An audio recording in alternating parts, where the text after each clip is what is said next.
Hey, I'm Derek Ashong. Welcome to the stream. We've got an amazing show for you today about a controversial and complicated subject. We're going to try to break it down. Today, how has Syria's uprising affected Lebanon, and will the violence spill over the border?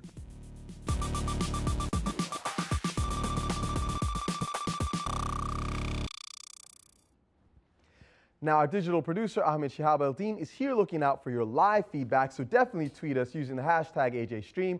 Also on the couch with us is William Youmans, founder of Kebab Fest, a leading Arab American blog. Willie wrote a chapter in an upcoming book called Arab Detroit 9/11. Tell us a little bit about that project. The project is basically a collection, a book that's edited by several long-standing kind of community activists, academics who know the community well, and they wanted to reach out to young Arab Americans and Chaldean Americans who have been in the community, who really know the community, and ask them kind of what has happened with that enclave since September 11th. Arab Detroit, as not many people know, is kind of the biggest concentration of Middle Eastern immigrants in the United States. And they actually asked us to address this paradox. If the war on terror was kind of so bad for Arab Americans and so bad for Muslims, why is it that Arab Detroit was able to progress politically and socially and gain more recognition within the country and the state of Michigan? So this is an interesting question, because one of the things you wonder is maybe because there was a critical mass of people there and they were already organized and established, you didn't have the same kind of misperceptions that you had in other parts of the country where maybe there weren't as significant a Muslim population. I mean, the population size means that they have the institutions, and the institutions can represent the community. In my chapter, what I argue is that the reason why Arab Detroit was able to progress is because you had these different stakeholders in representing Arab Detroit as an important place for after September 11th. You had the community saying, we can be a bridge between the West and the East. You had the government saying, here's a potential opportunity for the U.S. government to tap into this resource as this bridge between the East and the West, but also could be a terror threat. And then you had right-wing bloggers, claiming that there's this Dearbornistan, and all of them were saying that the next terrorist threat could be out of Arab Detroit, or that Arab Detroit could somehow help in the war on terror. But the reality of it is this is a construction. It actually wasn't true. There was no huge sleeper cell in Arab Detroit, and it really wasn't a huge... so it's kind of this, I call it the Arab Detroit industry, and everyone was feeding, foundations are putting money into it, media are covering, and that builds up the place. Well, it's interesting. I'm glad that you're doing it at the right time, because the 10th anniversary of September 11th is coming up. So the book is going to launch on that date. Yeah. Well, I'm glad to have you in town. It's definitely good to have you here. Remember, we're going to be talking about a couple of things today, and this is a topic that I think requires some backstory. So you can learn more about what we're discussing with regard to Lebanon and Syria right on our website. This topic was going, or at least this article is going to give you some more insight. It's called Lebanon's Left Splits Over Syria, and it's by Al Jazeera English's Matthew Castle.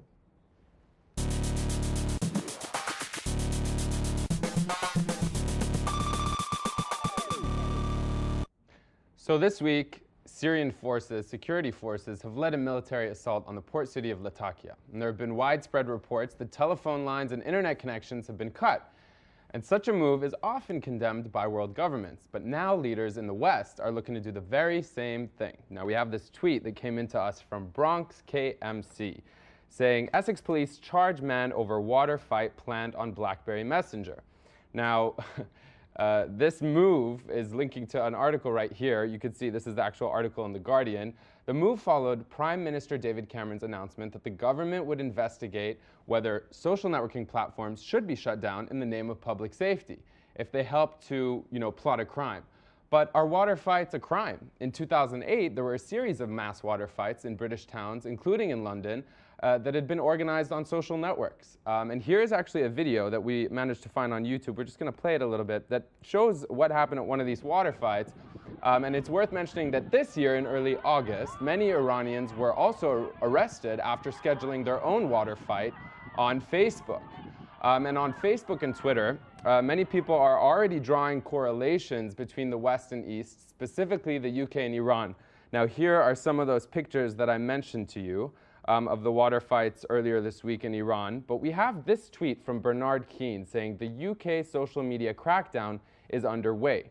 a man was arrested for using BBM, which is the BlackBerry messaging, to organize a water pistol fight just like Iran. Now, also this week, we reported about police in California turning off access to mobile networks on the BART, which is the local metro system, in order to prevent a protest. Now, PK Static put it on Twitter and tweeted to us that in doing so, the local police was grossly disrespecting the First Amendment and that they've turned a local issue into a national one. Well, really, this is becoming an international issue because, as an editorial in the Chinese state media-owned Global Times says, Western countries are now beginning to realize that freedom of speech cannot go unhindered on the internet. And he even, this article goes on to say, as you can see by just the title, that the riots in the UK are leading to many people, governments included, to rethink internet freedom. So this debate is only growing, and we plan to discuss it on tomorrow's show. So share your thoughts with us. Let us know, do you think governments, whether in the West or the East, should have the power and legal authority to turn off the internet in the interest of public safety? So share your questions, comments, and links with us at AJ Stream. And you can also create an I'm in the Stream video, and we'll include it on the show. Here's how. Hi, I'm Ben Connors, and I work for the Stream. One of my jobs is to make these little I'm in the Stream videos, but I need your help. Whoever you are, wherever you are, we want you to send us a video. Tell us your name, something interesting, and then say, I'm in the Stream. Keep it short. Upload the video to YouTube, then tweet us the link at AJStream, and you can wind up here on Al Jazeera. As world condemnation grows over Syrian President Bashar al-Assad's attacks on protesters, the Lebanese government has remained relatively quiet. Earlier this month, Lebanon chose to disassociate itself from a UN Security Council statement that condemned the violence in Syria. This move would only enhance already present divisions within the country. I want to show you a little bit of a clip from a video about a recent rally happening on the ground in Beirut. Now, although the Lebanese seem to be united in their fear that this uprising in Syria might spill across the border, clashes continue to break out as the country becomes even more polarized over the Syrian revolution. In anticipation of an anti-Assad protest in the Hamra district of Beirut on August 11th, someone tweeted that they received this message from a Syrian Social Nationalist Party member, which supports Assad. And if you'll take a quick look, this tweet from Terrorist Donkey says, an SSNP guy informed a friend that there'll be blood today in Hamra. Can't say more. This is implying that there would be internecine violence between the Lebanese over this issue. On August 2nd, a group of anti-Assad demonstrators converged in front of the Syrian embassy in Beirut, and members of Lebanon's Ba'athist Party, which is pro-Assad, showed up and allegedly beat the protesters, leaving 2 people severely injured. We've got a little bit of an image from here at that of actual occurrence. It's a bit dark, but it's worth seeing and listening to these images of violence.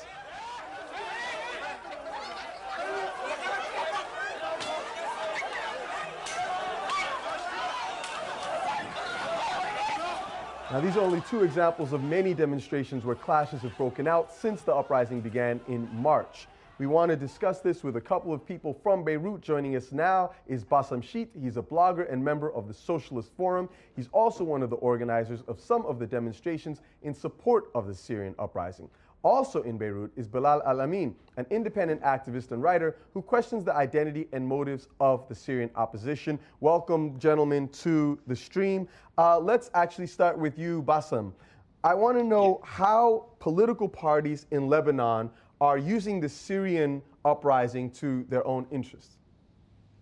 Well, yeah, there's a big spectrum of political parties, so it might take the whole night to explain that. But just a general overview, there's a main split between March 14th and March 8th in Lebanon, which March 8th is currently in government and March 14th is in the opposition. The idea that they're looking at Arab revolutions in a dissected way, in a way that, for example, March 8th would see the Egyptian revolution as a continuation of its own political march, while March 14 will see the Syrian revolution as a continuation of its own political march. But both of them do not really support the popular uprising. What they support is the political consequences that result from these uprisings. So the question of Egypt, we see the bringing down of a regime which has been a known ally of Israel and the US. And the question of Syria, we have seen a regime which is considered having kind of abstinence towards relations with imperialism and supporting the resistance. So both of them are using them in their internal fights over political power, but they do not really look into, because both of them are scared of the wave of revolutions that is taking over the Arab world, and also spilling outside of the Arab world as well. So let's get some insights then from Bilal on this point, because we know that the Lebanese left has had strong solidarity with many of the revolutions happening in the Arab world. Why has the Syrian revolution divided them? I think that probably for the Lebanese, it's a concern about the resistance in Lebanon. The resistance has always had the support, and I'm talking here about Hezbollah particularly, has had the backing of Syria. And during the 2006 war, Syria played a key role in supporting Lebanon.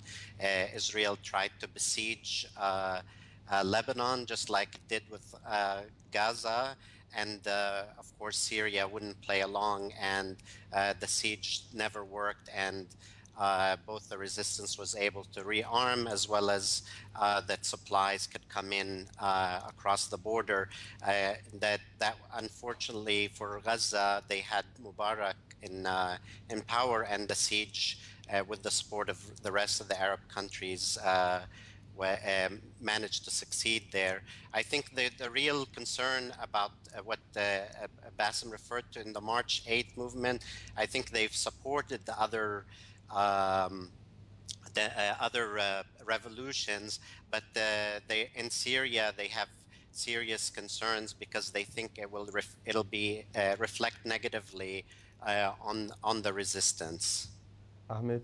You know, it's interesting. We see so many tweets coming in trying to answer the question we put out about whether political parties in Lebanon were using the uprising to further their agenda.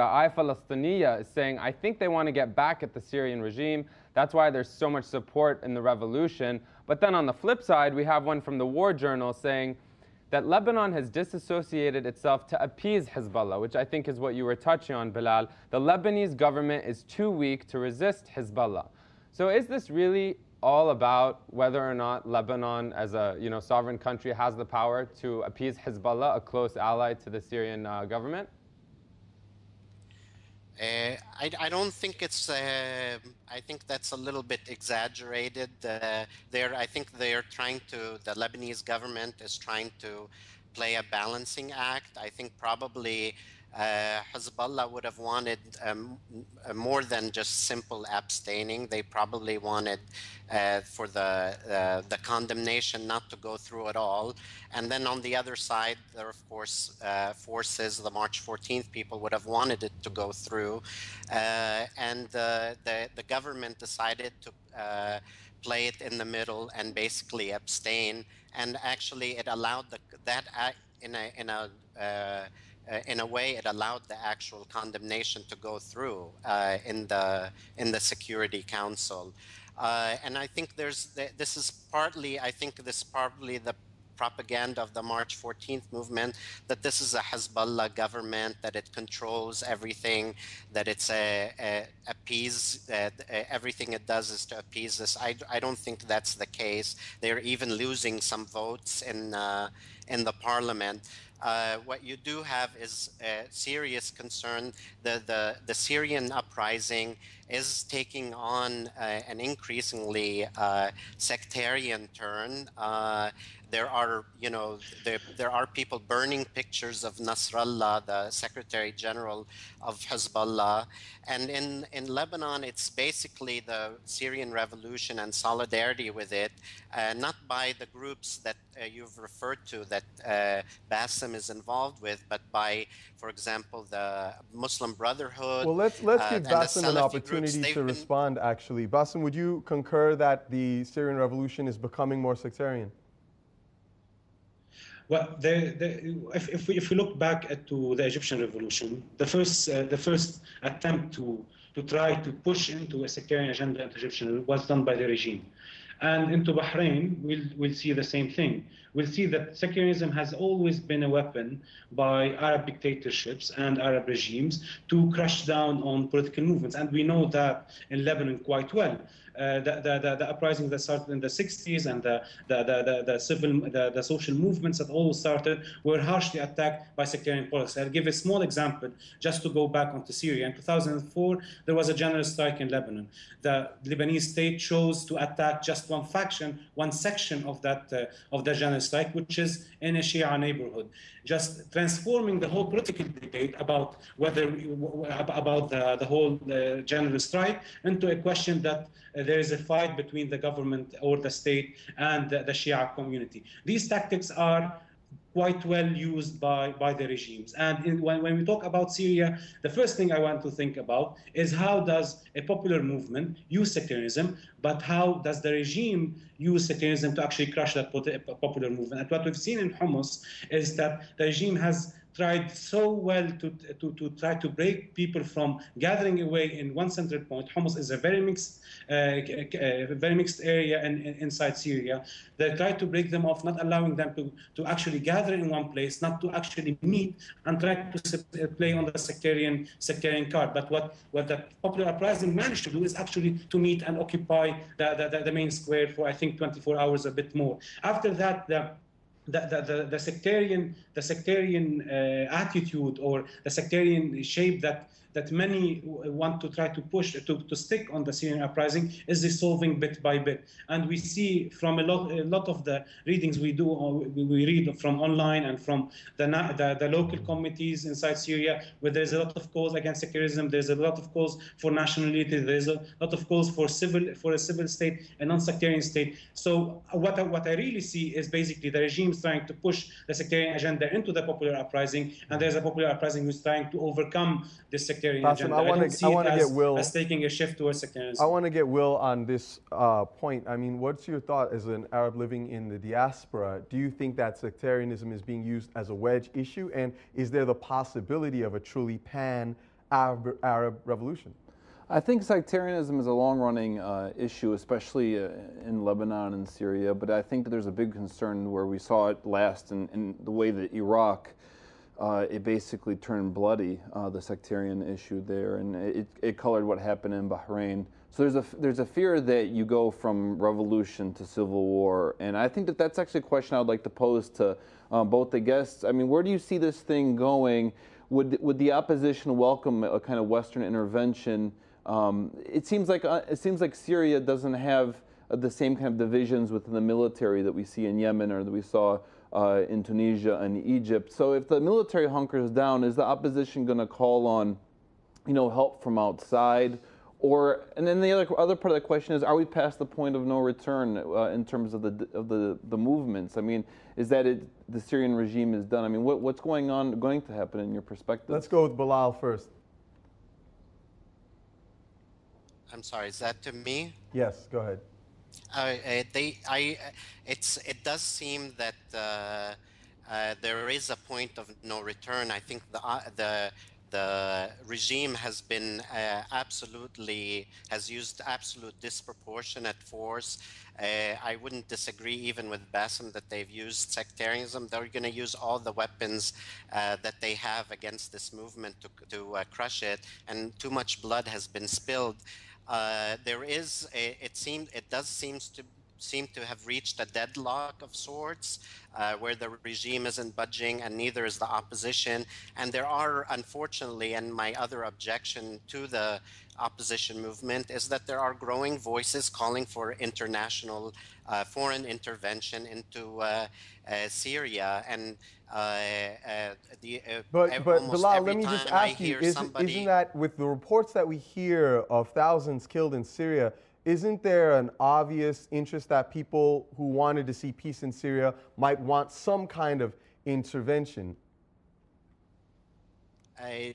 I'm sorry, the sound is breaking up, so I'm not hearing you very well. The question I'm asking is, a lot of that, the calls for intervention seem to be based on humanitarian concerns for the thousands who are being reported killed in Syria. Isn't that something that you have to acknowledge, even in questioning the opposition? that they're calling for humanitarian intervention. Yes. Yes, absolutely. I mean, I don't think it's a totally illogical idea to get some help from the outside, but I think it would be disastrous for for any revolution, for foreign intervention. These are foreign powers have their own interests that have nothing to do with the interests of the Syrian people. The United States isn't interested in liberating the Syrian people. They're working to crush they work to crush the Bahraini revolution. They work to crush the Yemeni revolution, along with the Saudis, who are now also supporting the Syrian revolution. They have their own interests, and it would be a disaster for any revolution. And we see this in Iraq. Foreign intervention it ends one disaster and creates another one. It ended dictatorship, but created endless sectarian civil strife, millions of refugees, hundreds of thousands of deaths. I think, and there are a lot of sane voices in the Syrian opposition who say this would be a complete disaster for us. Bilal, that's certainly one perspective on the opposition. And Bassem, I want to come to you with this tweet. Ibba Abdel Fattah is saying, referring to the Syrian regime, a regime desperate for survival might do anything and everything. No options should be excluded in terms of possible fears. But let's be honest, I mean, the Syrian government hasn't let journalists in to cover this story or to really get at the bottom of what the opposition, motivation is for the opposition movements. Don't you think a lot of this is speculative, and that it's, part of the problem in Lebanon in trying to decide is that they don't know where the protesters or opposition really stands in Syria? But the problem is when we look at the position in Syria, we shouldn't be looking at it as an homogeneous opposition.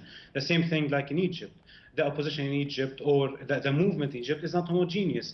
There's the people in Madan Tahrir, there's the Muslim Brotherhood, there's different tendencies, political forces, all of these things. The same thing exists in Syria. The problem when we discuss the issue of Syria international, and even in Lebanon, that we look at it as just two-sided. There's the regime, there's the opposition, and both of them are just homogeneous groups, which is not the case. So, for example, if we look at the Syrian opposition, we see extremes, sectarian extremes, like one of I think Sunni groups who are calling at the beginning of the uprising were calling for sectarian mobilization, but later on shifted their speech for national unity. We see a part of the opposition who is mainly living outside of Syria and calling for international intervention. We see another part of the opposition which is on the left and is against international intervention. Well, Bassem, let me ask you about one other group, though, that we haven't mentioned yet, and that is the Palestinian issue. I mean, a lot of the Arab world is in solidarity with the concerns of the Palestinians. Some have argued that, well, Bashar al-Assad's regime has been a counterbalancing force to Israel. How would you respond to those arguments? I think the Israeli state have responded to these arguments by saying that the worst thing that can happen to Israel is the fall of the Assad regime. The Assad regime has provided stability for the Israeli state, have provided, and that's by the admission of the Americans and the Israelis themselves. It was said on the tongue of people from the regime in Syria and from the Israeli state from one side. On another part, when you look at the Palestinian question, just a small. When you look at the Palestinian question, we have to look at it as the whole thing, not just into these small equations between about the Syrian regime supporting the Palestinian resistance. Let's look back into the 80s. Let's look back how the PLO has been crushed. Let's look back at the Tal al-Zatar Palestinian camp in Lebanon. Let's look back to yesterday about what happened in Ladiqiyah at the attacks by the military against the Palestinian camps there. You know, guys, actually, I want to get your question in, Will. Unfortunately, we were running out of time. So I want to ask both of you, Bassem and Bilal, to stay with us. We're going to continue this conversation into our post show. There's obviously a lot of complex factors here, a lot of different folks at play. And I see we got a ton more comments coming in online. So we're going to get at you, Will, and we're also going to get our audience involved. If you want to participate in this ongoing conversation, join us now at #AJStream, or actually go to our website, stream.aljazeera.com, and use the hashtag to join into the conversation. We look forward to seeing you there. We will definitely catch you online.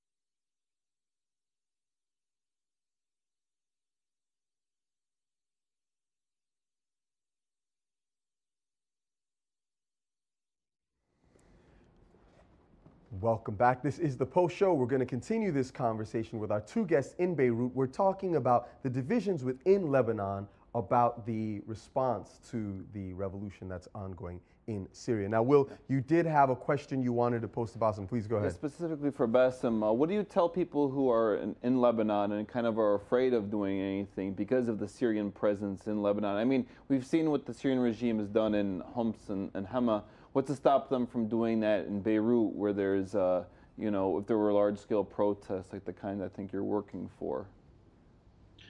Well, the idea is we expect this not only from the Syrian regime. We expect that from all sectarian political parties. We've had a Lebanese civil war. I think most of the Lebanese political parties are well enough knowledgeable about how to kill and how to commit mass murders. The main question is if we are if we want to have a healthy political movement, something that actually grows into a positive future, into a better future, we have to show support for the Syrian masses. Because if we don't show it, that means we're actually isolating the Syrian uprising. Isolating the Syrian uprising will push more the opposition that actually prefers international intervention to have more weight, to have more arguments, to call for international intervention. The only way to actually guarantee or to protect the Syrian uprising and the movement in the Arab world from international intervention is to have popular support,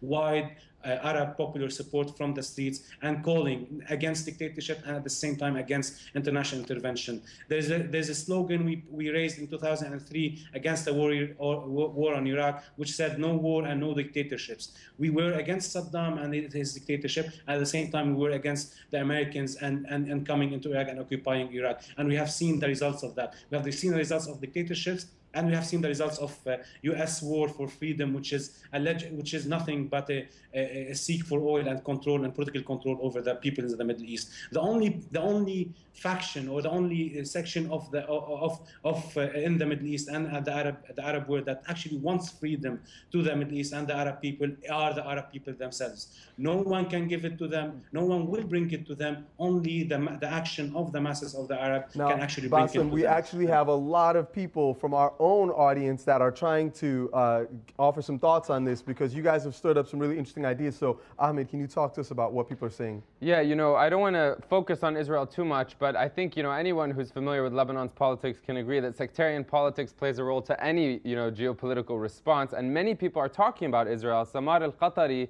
in particular, saying, taking issue with something you said, Bassam, saying, how is the fall of the Syrian regime helpful to Israel? It seems to me like it's the other way around. And Habtoum even saying that it seems that people need a common enemy in Lebanon to stay united because there's so much division, saying, does Lebanon need an Israel to stay together? Actually, I would love to hear Bilal's thoughts on that last point. Does Lebanon need an Israel? Lebanon does have an Israel, and it's not divided, and it's not united. And in fact, the whole Did you say it needs section, It has one. He says it has it. I got you. Okay, I got you. Go ahead, Bilal. It has one. We just got pummeled a few years ago, devastated by this country, and a good part of the population was rooting for Israel. They were very much divided around the 2006 war.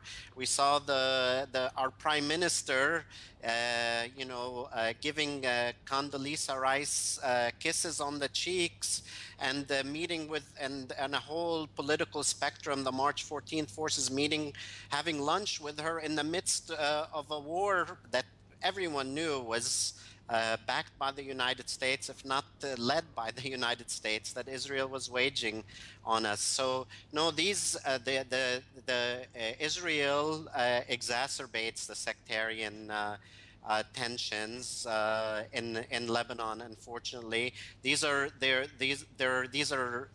divisions are internal, they're deep, they are long-standing. And there are no forces right now that are in Lebanon, unfortunately, to overcome the kind of polarization that exists. Every time we get to a point where maybe there could be a reconciliation, there could be stability, things like the Hariri assassination happen, and they open that gulf wide open. Bilal, let and me ask you a we're question. on the verge of civil war again. Let me ask you a question to that very point, and also, Bassem, I'd like for you to respond after Bilal. Do you think that it's realistic that Lebanon could be pulled back into civil war? Bilal first. Not necessarily as a result of the Syrian, I think the Syrian uprising, I think that was a bit exaggerated. I think it will cause major turbulence, obviously, if the regime falls, and we'll have to see who comes in its place and what kind of approach they will have to Lebanon. The two countries are very much intertwined, and Syria has always been a power broker. Even after it left militarily, it pulled out militarily, it was a power broker in Lebanese politics. It put together governments, it maybe brought down governments as well.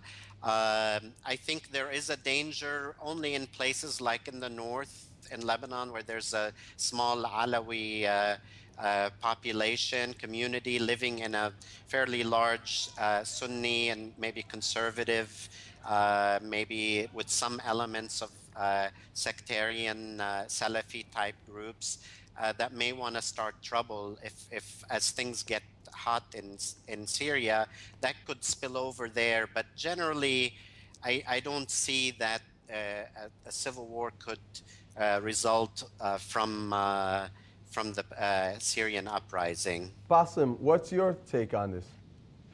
Yeah, I don't consider as well that there's the possibility of a civil war or a sectarian war that would result from the uprising. I think quite the contrary. What's happening in Syria may actually be a very hard blow against sectarianism in Lebanon. Actually, the Egyptian revolution was a hard blow against the sectarian regime, because the sectarian regime operates on a regional power balance. This is how it sustains itself on a regional level, and this is how it sustains itself on a local level. On a local level, it tries to mobilize between combining economic issues on a sectarian level, like by basically dividing wealth or services based on sectarian levels. So, for example, electricity cuts used to be on a sectarian level. Sometimes state benefits are distributed on a sectarian level. This is how the sectarian leaders try to mobilize on sectarian. But at the same time, they're protected by a regional balance. That regional balance being now brought down bit by bit or by the Arab uprisings is actually a positive push towards changing that regime. This is the issue. And just to link it, the issue is not to have a common enemy. We have a lot of common enemies, and that doesn't break sectarianism. The issue that breaks sectarianism is to actually it's a continuation of the wave of Arab revolutions happening and spreading and showing solidarity to that, and the victory of the uprising in Syria against the Bashar's regime and against foreign intervention will be a very positive push towards ending sectarianism in Lebanon. And just to reply to the question about the relation between Syrian regime and Israel, let's answer this question first. Why for 40 years the Syrian-Israeli borders have never been intact? I think that the tanks that the Syrian regime has had, I don't think they had used them on the Golan Heights. They have been only used internally or in Lebanon. This is the main question we have to ask. The whole front between Syria and Israel has been stable and all of these things. This is the perfect gift for the Israeli state to continue pushing against the Palestinians, because this means after the agreement with Egypt, the Israeli state cut off the budget of the military by, I don't remember the exact percent, but I think by 10 or 20%. And I think the calm front on the Syrian side also cut off the spending on the military and let them concentrate on the Palestinians and besieging the Palestinians, destroying their homes, and all of these things. So to that point, Bassem, we're actually getting we have to take about the responsibilities of the past as well. We're actually getting some comments on this Palestinian question from Twitter. Yeah, this is, obviously flooding most of the comments. Some people saying Assad's regime supports Palestine, but this Ramroom saying Assad's regime doesn't support the Palestinian struggle, nor do Palestinians need a neighboring despot for liberation. Actually, Will, let's get your thoughts on this, because you're of Palestinian descent yourself, right? Yeah, I am, yes. I mean, I would agree with Ramroom on that point, because at the end of the day, it's about self-determination and building a national vision for your own country. The problem with external forces is that they pursue their own interests, and one day they are aligned with you, the next day they're not aligned with you, and that can very easily come back to hurt you.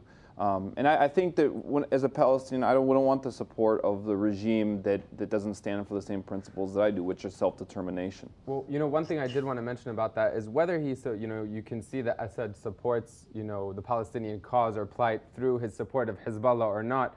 We've seen, in recent days, there's been this attack on Latakia that's left over 5,000 Palestinians displaced, some people saying as many as 10,000.